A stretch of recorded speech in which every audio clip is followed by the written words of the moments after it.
గారికి, గౌరవ శాసనసభ వ్యవహారాల శాఖ మంత్రి శ్రీధర్ బాబు గారికి కృతజ్ఞత తెలియజేస్తూ, గవర్నర్ గారి మాటల్లోనే కాళోజీ గారు అన్నట్టుగా అధికారం ఉన్నదని అద్దుపద్దు లేక అన్యాయ మార్గాలను అర్జింప సూచన అచ్చి వచ్చే రోజులు అంతమైనాయి అని చెప్పేసి, మీ దాంట్లోనే ఉన్నా మీరు చేసిన పాపాలని చెప్తా, ఇంటి ఓపుకుందా, ఇనే ఓపుకుందా మనిషిగా చూడలేనటువంటి మిమ్మల్ని వదిలిపెట్టి ఆదరించే కాంగ్రెస్కి వచ్చినాను. అవమానించబడ్డ మీకా నుంచి ఆదరించే కాంగ్రెస్ పార్టీకి వచ్చిన అధ్యక్ష, నన్ను గెలకొద్దు, మిమ్మల్ని గెలికించుకోవద్దు అని చెప్పేసి ఈ సందర్భంగా తెలియజేస్తున్నా అధ్యక్ష. ఈరోజు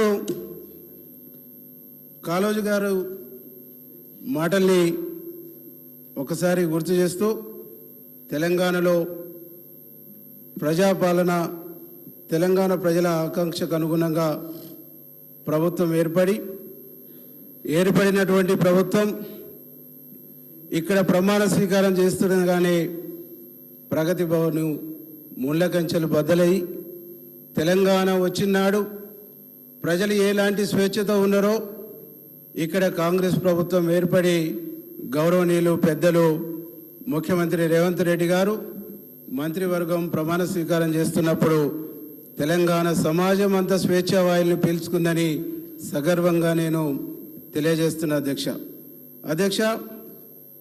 ముఖ్యమంత్రి రేవంత్ రెడ్డి గారి నాయకత్వంలో స్వేచ్ఛా వాయులు పీల్చుకుంటూ ప్రగతి భవన్ బద్దలు కొట్టిని ప్రజాపాలన శ్రీకారం చుట్టిందని సగర్వంగా ఈరోజు మనం మాట్లాడుకోవాల్సినటువంటి అవసరం ఉందని చెప్పేసి సందర్భంగా నేను గుర్తు చేస్తున్నా అధ్యక్ష.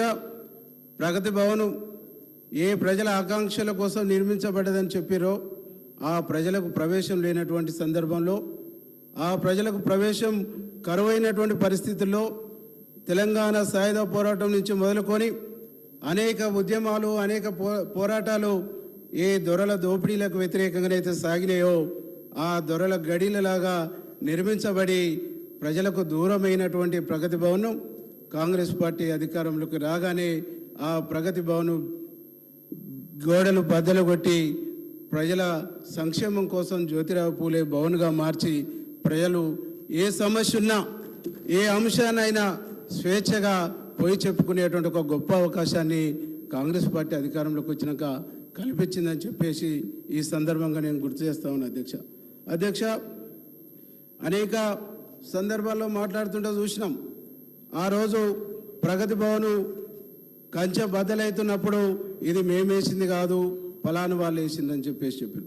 అంటే ఉమ్మడి ఆంధ్రప్రదేశ్ రాష్ట్రంలో అలాంటి వాతావరణం ఉన్నది కాబట్టే తెలంగాణ ప్రజలు కొట్లాడి తెచ్చుకున్నటువంటి, ఏర్పాటు చేసుకున్నటువంటి తెలంగాణలో 10 సంవత్సరాల పాటు ఇంకా అదనపు కంచెనేసుకొని పరిపాలన కొనసాగించారు తప్ప ఎందుకు అది తీయాలనే ఆలోచన మీకు రాలేదు, ఎందుకు తొలగించాలనేటువంటి ఆలోచన మీకు రాలేదు, ఎందుకు ప్రజల సంక్షేమం కోసం ప్రజలకు స్వేచ్ఛాయుతమైనటువంటి వాతావరణాన్ని కల్పించాలనే ఆలోచన రాలేదు అని ఒక్కసారి ఆలోచన చేసుకోమని చెప్పేసి ఈ సందర్భంగా నేను గుర్తు చేస్తా ఉన్నా అధ్యక్ష. అనేకం చెప్పారు అధ్యక్ష, రోజు చాలా అంశాలని మాట్లాడుతున్నారు ఈ ప్రభుత్వం ప్రజలు ఎన్నుకున్నటువంటి ప్రభుత్వం, ఈ ప్రభుత్వం ప్రజలు ఏర్పాటు చేసుకున్న, ప్రజలు నిర్మించుకున్నటువంటి ప్రభుత్వం.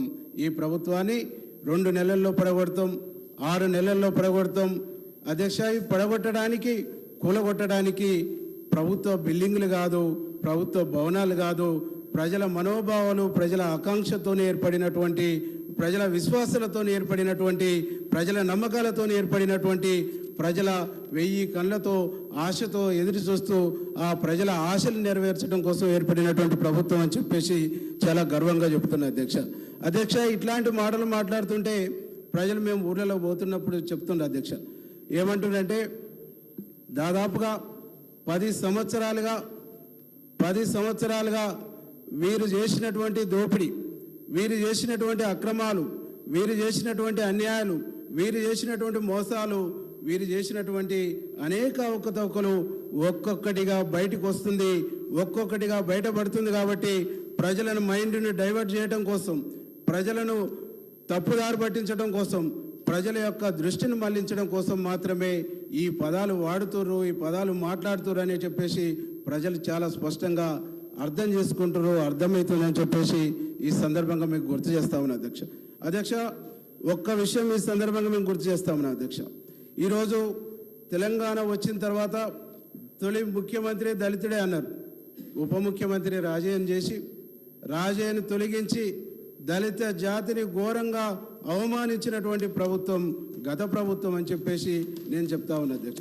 రాజయ్యని ఎందుకు తొలగించారు, ఏ కారణం చేత తీసేసిరు, ఏ కారణం చేత పక్కకు పెట్టిరు అనేది ఈనాటికి ఆన్సర్ లేనటువంటి ఒక సందర్భంలో ఈరోజు దళిత జాతి అంతా తీవ్రమైనటువంటి నిరసనతో, తీవ్రమైనటువంటి ఆవేదనతో ఉన్నది. కాబట్టి ఆ సామాజిక వర్గం మా ప్రభుత్వానికి, మా కాంగ్రెస్ పార్టీకి మద్దతు ఇచ్చిందని చెప్పేసి సగర్వంగా ఇవ్వాలని నేను చెప్పుకుంటున్నా అధ్యక్ష. అదే తెలంగాణలో కాంగ్రెస్ ప్రభుత్వం అధికారంలోకి రాగానే ఒక దళితుడైనటువంటి మా బట్టి విక్రమార్కన్నను డిప్యూటీ సీఎం చేసి సగర్వంగా అదే ప్రగతి భవన్లో కూర్చోబెట్టి తన ఉందాతనాన్ని చాటుకున్నటువంటి ముఖ్యమంత్రి మా ముఖ్యమంత్రి అని చెప్పేసి చాలా గర్వంగా చెప్తున్నా అధ్యక్ష. అధ్యక్ష, ఈరోజు దళితులను ఉద్ధరిస్తున్నాం, దళితులను అభ్యున్నతి మేము ప్రభుత్వం తోడ్పడుతుందని చెప్పేసి గత 10 ఏళ్ళుగా చెప్పారు అధ్యక్ష. అధ్యక్ష, ఏం చేసిరు అధ్యక్ష? దళితులకు సబ్ ప్లాన్ అన్నారు, సబ్ ప్లాన్ బాగలేదని చెప్పేసి సబ్ ప్లాన్ తీసేసారు, సబ్ ప్లాన్ తీసేసి రకరకాల పేర్లు పెట్టారు. కానీ అధ్యక్ష, నేను ఒక విషయాన్ని ఈ సందర్భంగా మీ ద్వారా సభ దృష్టికి తీసుకొస్తున్నా అధ్యక్ష. గతంలో కాంగ్రెస్ పార్టీ ప్రభుత్వం ఉన్నప్పుడు ఆనాడు Rajasekhara Reddy SC ST sub plan తీసుకొచ్చి అనేక సంక్షేమ కార్యక్రమాలు చేపట్టినరు. ప్రతి గ్రామంలో ప్రతి సంవత్సరము ఎస్సీలకు ఎస్సీ కార్పొరేషన్ లోన్లు వచ్చాయి, బీసీలకు బీసీ కార్పొరేషన్ లోన్లు వచ్చాయి, ఎస్టీలకు ఎస్టీ కార్పొరేషన్ లోన్లు వచ్చాయి. ఒక్కొక్క గ్రామానికి, పెద్ద గ్రామం అయితే 10 యూనిట్లు, 15 యూనిట్లు, 20 యూనిట్లు వచ్చేది. బీసీలకు కూడా 10 యూనిట్లు, 15 యూనిట్లు, 20 యూనిట్లు వచ్చేసేది. అట్లాగే వీటితో పాటు ఇండస్ట్రియల్ లోన్స్ కూడా ఎస్సీలకు ఉండేది. ఈ రకరకాల పేర్లు పెట్టేసి దాదాపుగా 5 సంవత్సరాలంటే పెద్ద గ్రామానికి 20 యూనిట్లు ఉంటే 5 సంవత్సరాలలో ఒక్కొక్క గ్రామానికి 100 యూనిట్లు వచ్చేది. 10 సంవత్సరాల కాలంలో ఒక్క విలేజ్కి 200 యూనిట్లు గతంలో వచ్చినటువంటి ఒక పరిస్థితి మనం చూసినాం. ఆ యూనిట్లలో 10 లక్షలు, 8 లక్షలు, 9 లక్షలు, 5 లక్షలు, ₹1,00,000 వరకు కూడా యూనిట్స్ ఉండేవి. ఇవన్నిటి కూడా తీసేసారు, ఇవన్నిటి కూడా బందపెట్టేసారు, ఇవన్నిటి కూడా ఖతం చేసేసి దళిత బంధు అనే ఒక ముద్దు పేరు పెట్టేసి కొంతమందికి ఇచ్చేసి, ఆ ఇచ్చిన దాంట్లో కూడా రకరకాల అవినీతి, అది నేను చెప్పిన మాట కాదు, అప్పటి ముఖ్యమంత్రి అవినీతి గురించి బయటపెట్టినటువంటి ఒక విషయాన్ని ఈ సందర్భంగా గుర్తు చేస్తున్నది. అట్లా ఈ విధంగా దళిత జాతిని మోసం చేయడంతో పాటు అనేక రంగాల్ని, బీసీలను కూడా మోసం చేశారు. బీసీ కార్పొరేషన్ లోన్లు పోయినాయి, బీసీ ఇండస్ట్రియల్ లోన్స్ పోయినాయి. ఇవన్నీ మోసం చేసినటువంటి ఒక పరిస్థితుల్లో ఈ వర్గాలకు అభ్యున్నతి కలగాలంటే, ఈ వర్గాలకు మేలు జరగాలంటే, ఈ వర్గాలకు న్యాయం జరగాలంటే ఒక కాంగ్రెస్ పార్టీ శ్రీరామ రక్ష అని చెప్పేసి తెలంగాణ సమాజం భావించి ఈరోజు కాంగ్రెస్ను ఆదరించిందని చెప్పేసి సగర్వంగా నేను చెప్తా ఉన్నా అధ్యక్ష. 2 విషయాలను మనం గుర్తు చేసుకోవాలి. తెలంగాణ ఉద్యమం నడిచిందే నీళ్లు, నిధులు, నియామకాలు. నీళ్లు, నిధులు, నియామకాలు అనేటువంటి ట్యాగ్ లైన్తోనే తెలంగాణ ఉద్యమం నడిచింది. నీళ్లు, నిధులు, నియామకాలు అనేటువంటి ట్యాగ్ లైన్ పూర్తిగా ఎగిరిపోయి, పూర్తిగా కనుమరుగైపోయి ఇలా ఉద్యోగాలు రాక యువత ఆత్మహత్యలు చేసుకునేటువంటి ఒక పరిస్థితి మనం గమనించినాం అధ్యక్ష. మనం చూసుకుంటే ఏ ఉస్మానియా యూనివర్సిటీ అయితే ఉద్యమానికి ఊపిరిలూదిందో, ఏ ఉస్మానియా యూనివర్సిటీ ఉద్యమానికి వాయుపట్టు అయిందో, ఆ ఉస్మానియా యూనివర్సిటీలో 1200 పోస్టులు ఉండవలసి ఉండి కనీసం 40% కూడా లేని పరిస్థితుల్లో ఉద్యోగ నియామకాలు చేపట్టినటువంటి ఒక దయనీయమైనటువంటి ఒక పరిస్థితి ఉంది అధ్యక్ష. బడ్జెట్ చూస్తే ఉమ్మడి ఆంధ్రప్రదేశ్లో ఉస్మానియా యూనివర్సిటీకి కేటాయించినటువంటి నిధుల కంటే ఇప్పుడు ఉన్నటువంటి ప్రభుత్వం ₹1 కూడా అదనంగా కేటాయించినటువంటి దాఖలాలు లేవు. ఎందుకంటే నాకు ఒక మాట గుర్తుకొస్తుంది అధ్యక్ష. ఆనాడు మనధర్మశాస్త్రంలో నేను ఎక్కడో చదువుకున్నా, కింది వర్గాలు చదువుకోవద్దు, కింది వర్గాల చదువులకు దూరంగా ఉండాలని చెప్పేసి నేను ఎక్కడో చూసిన అధ్యక్ష. అదే మాకు ఈరోజు అర్థమవుతుంది అధ్యక్ష. తెచ్చుకున్న 10 సంవత్సరాల ప్రభుత్వంలో వచ్చిన తెలంగాణలో వచ్చినటువంటి ప్రభుత్వంలో 10 సంవత్సరాలుగా ఎస్సీ ఎస్టీ బీసీలు చదువుకుంటున్నటువంటి కళాశాలల్ని యూనివర్సిటీల్ని నిర్వీర్యం చేసిరు, వీరిని చదువుకు దూరం చేసిరు అనేటువంటి విషయాన్ని ఈ సందర్భంగా నేను గుర్తు చేస్తున్నా అధ్యక్ష.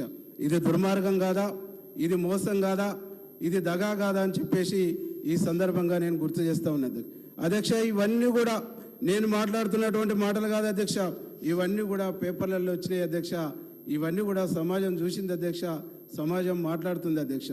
అభివృద్ధి అభివృద్ధి అభివృద్ధి అని చెప్పేసి అంటారు అధ్యక్ష, సంక్షేమం అంటారు అధ్యక్ష, సంక్షేమం సంక్షేమం అని చెప్పేసి పదే పదే మాట్లాడుతున్నారు అధ్యక్ష. సంక్షేమానికి మేమే ఉదాహరణ, సంక్షేమానికి మేమే పెద్దపీట, సంక్షేమం అంటేనే మేమంటేనే సంక్షేమం అని చెప్పేసి మాట్లాడుతున్నారు అధ్యక్ష. అధ్యక్ష, నిజంగా మీ సంక్షేమాన్ని ప్రజలు విశ్వసిస్తే, మీ సంక్షేమాన్ని ప్రజలు నమ్మితే, మీరు చేస్తున్నటువంటి సంక్షేమాన్ని ప్రజలు 100% గుర్తిస్తే ఎందుకు ఖమ్మంలో 1 సీటుకు పరిమితమైనరు, ఎందుకు నల్గొండలో 1 సీటుకు పరిమితమైనరు, ఎందుకు వరంగల్లో 1 సీటుకు 2 సీట్లకు పరిమితమైనరు, ఎందుకు మహబూబ్నగర్లో 1-2 సీట్లకు పరిమితమైనరు, ఎందుకు మిమ్మల్ని ప్రజలు విశ్వసించలేదు? ఇప్పటికైనా గుణపాఠం తీసుకోండి, ఎప్పటికైనా గుణపాఠం తీసుకోండి, అహంకారాన్ని తగ్గించుకొని రియలైజ్ కండి, ప్రజలు క్షమిస్తారని చెప్పేసి ఈ సందర్భంగా నేను గుర్తు చేస్తా ఉన్నా అధ్యక్ష. 2 విషయాలు మా ముఖ్యమంత్రి గారిని పట్టుకొని అనేక సందర్భాల్లో నోటికి వచ్చినట్టు మాట్లాడుతుంటారు అధ్యక్ష. అనేక సందర్భాల్లో భాషా పండితులు వాళ్ళు అయినట్టు, యువతలోళ్ళు భాష మార్చుకోవాలన్నట్టు, యువతలోళ్ళు మాట్లాడుతుందే తప్పు, అవతలోళ్ళు మాట్లాడుతుందే సత్యం అన్నట్టు మాట్లాడుతారు అధ్యక్ష. ఈరోజు వారి భాష చెప్పుకుంటూ పోతే, వారి భాషను మీకు ప్రస్తావిస్తే, వారి భాషను ఇక్కడ మీ ముందు పెడితే చరిత్ర మనల్ని క్షమించదని చెప్తా ఉంటా అధ్యక్ష. నేను ఒక సందర్భంలో మా ముఖ్యమంత్రి గారికి మా శ్రీధర బాబుని అడిగితే, వారి భాషను మనం అందులో చదవద్దు, వారు చేస్తున్నటువంటి తప్పు మనం చేయొద్దని చెప్పేసి మాకు వారు సూచనలు ఇస్తుంటారు అధ్యక్ష. నిజంగా ముఖ్యమంత్రిని పట్టుకొని ఒక మాజీ శాసనసభ్యుడు, ఒక మాజీ ఎంపీ చెప్పు చూపిస్తూ మాట్లాడటం అంటే ఎంత దుర్మార్గం అధ్యక్ష. ఆనాడు ఉద్యమ నాయకుడిగా మా ముఖ్యమంత్రి రేవంత్ రెడ్డి గారు ప్రగతి భవన్ బద్దలు కొడతాం, ఆ ప్రగతి భవన్ ప్రజా సంక్షేమ భవన్గా మారుస్తామంటేనే అదేదో తప్పైనట్టు, అదేదో నేరమైనట్టు, దమ్ముందా ఇదా అదా అని చెప్పేసి మాట్లాడారు అధ్యక్ష. ఈరోజు వాళ్ళు మాట్లాడుతుంది ఏంది అధ్యక్ష, వాళ్ళు మాట్లాడుతున్నటువంటి భాష ఏంది అధ్యక్ష. అందుకనే మీ ద్వారా ఇక్కడ ఈ సభ ద్వారా మీ దృష్టికి తీసుకొస్తున్న అధ్యక్ష, ఈ భాష మీద మాట్లాడుతున్నటువంటి మాటల మీద ఏదన్నా ఒక రెవల్యూషనరీ తీసుకొచ్చి ఏదన్నా ఒక చట్టం చేయాలని చెప్పేసి కూడా మీకు ఈ సందర్భంగా గుర్తు చేస్తా ఉన్నా అధ్యక్ష. ఈరోజు ఏర్పడినటువంటి ప్రభుత్వం యొక్క ఆకాంక్ష కూడా ఒకటే అధ్యక్ష. ఈ ప్రభుత్వం దళిత పక్షపాతి ప్రభుత్వం, ఈ ప్రభుత్వం గిరిజన పక్షపాత ప్రభుత్వం, ఈ ప్రభుత్వం మైనార్టీ పక్షపాత ప్రభుత్వం. గత ప్రభుత్వం మైనార్టీ వ్యతిరేకమైనటువంటి ప్రభుత్వం, దళిత వ్యతిరేకమైనటువంటి ప్రభుత్వం, గిరిజన వ్యతిరేకమైనటువంటి ప్రభుత్వం, అనేక వర్గాల అనేక రంగాల విధ్వంసం చేసినటువంటి ప్రభుత్వం అని చెప్పేసి సగర్వంగా నేను చెప్తా ఉన్నా అధ్యక్ష. దానికి ఉదాహరణ ఈరోజు మీకు చెప్తున్నా అధ్యక్ష, ముస్లిం వ్యతిరేకమైనటువంటి ప్రభుత్వం అనడానికి ముస్లిం రిజర్వేషన్లు 12% అన్నారు, ఇవ్వలేదు అధ్యక్ష.